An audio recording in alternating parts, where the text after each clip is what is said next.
President Putin reiterating a longstanding policy, right? And that's that Russia has been willing to provide cheap oil, cheap energy to India for quite some time. It is significant in the sense that it comes at a moment when I would argue that India is facing perhaps unprecedented levels of pressure from the West to scale back. And the fact that you have new sanctions on several key Russian energy firms that went into effect just a few weeks ago, that means it's a bit of a new ball game, so to speak, and that India really has to be very careful about how it engages with Russia on energy cooperation, at least for the immediate term. Keeping in mind here that, this is all because of the war in Ukraine, right? I mean, if there were not a war in Ukraine, if President Putin were to agree to the peace process that President Trump badly wants him to buy into, then we would not be talking about all this pressure coming from the West, certainly not from Trump, who I would argue actually has a fairly moderate view of Russia. He's professed his admiration for Putin in the past. So, I'm in New Delhi now. I've been here the last few days, and I've seen, firsthand just how special this relationship is between India and Russia, and also the personal relationship between the two leaders. And there have been signs all over the city with Putin's likeness welcoming him, and so on. And I think that some in the West have sought to promote the isolation of Russia. It was never a goal that was going to work. Russia is much too powerful a global player for that to happen. And we've seen, in recent years, Russia was able to convene a large number of countries to come to Russia for a BRICS summit. Russia has friends. It has quite a few friends in the global South, in the Middle East, of course, in India. And, I think that if nothing else, this summit was the latest reminder to the West that Russia cannot be isolated, and it can count. Two of the most critical global players are close to Russia, India, and of course to the consternation of India, China has also become increasingly close to Russia since the war in Ukraine. But I think that after the summit, it'll all come back to what I said before, that the West could look at this summit as something that could be seen as a way to move the needle forward with the peace process. If Modi was able to deliver an important message to Putin about needing to end the war. But at the same time, if the West goes in the other direction and looks at this as another case of India trying to strengthen Russia and to try to bolster Russia by offering more support and cooperation, that's not going to work out very well in terms of how the West perceives what India is doing. But at the end of the day, this is not going to change India's close partnerships with countries in the West. I don't think that's going to be the case at all. And one of the big priorities, of course, moving forward for India's foreign policy is to get a trade deal with the EU. And of course, the Europeans have been very critical of Putin and his war in Ukraine, and are unhappy with India's relationship with Russia. But the Europeans want to work with India. That's very clear. And even in the U.S., for all we can talk about the tensions in U.S.-India relations, we've discussed these before. I think that in Washington there is a desire to continue to work with India, despite everything that's going on, and despite this visit by Putin. I mean, I think that Putin's message was meant for both audiences, the Western audience as well as India. But I don't think it's a surprising message, and I don't think either the Indian or the U.S. or Western side would be surprised. I mean, this is essentially President Putin reiterating a longstanding policy, right? And that's that Russia has been willing to provide cheap oil, cheap energy to India for quite some time.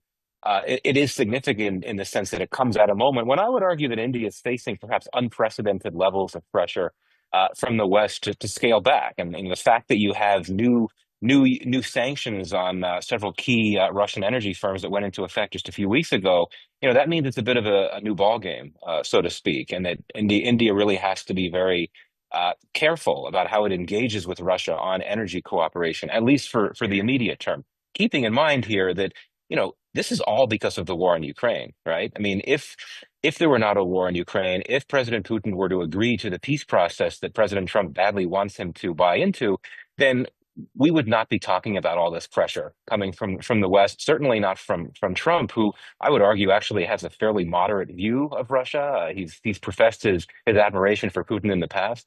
So this is something that will be a challenge for India only so long as the war continues. Unfortunately, the war could continue for some time.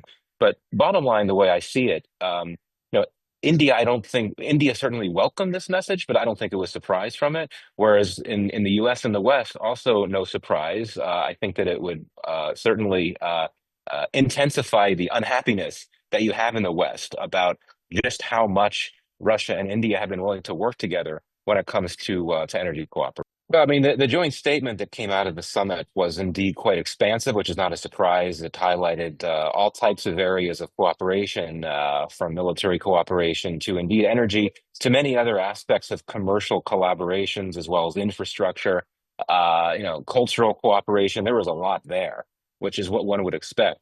On the energy side, yes. I mean, the joint statement described energy as a significant pillar of the relationship. But I would argue that this is where one of the biggest challenges lies in the relationship, just because, we've seen that because of new Western sanctions on Russia and because of India's desire to get a trade deal with the US, it has been willing to cut back, at least temporarily, its energy imports from Russia. And that, I think, at least in the immediate term, will affect the energy relationship. That might be why you had particularly strong language from President Putin on the energy front, in which he essentially ensured uninterrupted supply of fuel to India, which I think was really meant to be a defiant message to the West. I do think that energy will continue to be a big part of the relationship, but I think it's also important that the two countries look for other aspects of commercial ties to focus on. And I think we've seen that a lot of discussion in the summit about agriculture, about pharmaceuticals, about a lot. So, I think that it might be time to look at how to refashion the relationship in a way that the commercial relationship can grow even beyond the energy cooperation, which I think has long defined the non-security aspects of cooperation between India and Russia. It was a successful visit, and I would argue that it was one of the most important summits between the two leaders in quite some time for two main reasons. One, it's of course the first time that Putin has come to India in 4 years. It's the first time since the Russian invasion of Ukraine. So the fact that it had been so long meant that it was very important to have a successful summit so that the two leaders could reassert the importance and strength of this very special relationship. The second reason why it was such an important visit is that it comes at a what I would describe as a precarious moment, in the sense that India is under significant levels of pressure from the West, particularly the US, to reduce its energy imports from Russia, and indeed it has reduced some of those imports in recent weeks. So I think that it was important for these two leaders to show that even in the face of a lot of pressure from the West, this is a relationship that will endure. And that's why I think it's very important that Prime Minister Modi sent a very strong signal to some key audiences in the West, including in Washington, when he went to the airport himself to meet President Putin. This sort of is outside of protocol. It's not a typical thing to be done, but the fact that he did that, I think, was a very strong gesture that showed his own personal. It reflected his personal views of President Putin, and it also, I think, reflected just how strong the relationship is between India and Russia. I would argue that it is a bit of a challenging moment for the India-Russia relationship. I mean, mainly because of all the pressure coming from the West and the fact that India has now, at least for now, um, reduced its energy imports from Russia, which is going to affect one of the pillars of the partnership.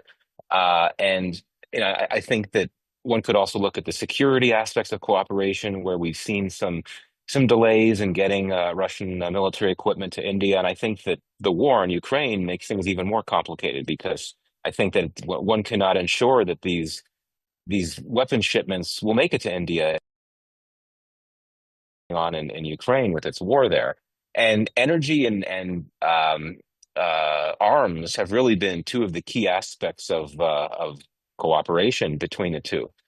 I think that this is a relationship that will endure. It has to endure. There's no question it's going to endure, but it might need to identify some new areas of focus. It might need to reassess how current aspects of cooperation are carried out. I think that one could talk about looking for different areas of commercial cooperation to focus on, and I think that India certainly wants to look at ways to increase exports to Russia to achieve a better trade balance with Russia. There was a lot of discussion at the summit about agriculture, about pharmaceuticals, and other things. That's important.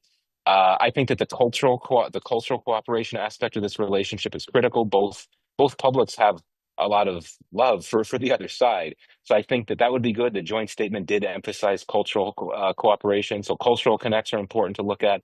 And I think this is a relationship that could also benefit from the two countries partnering in certain geographies. The joint statement talked about Arctic cooperation, which is great.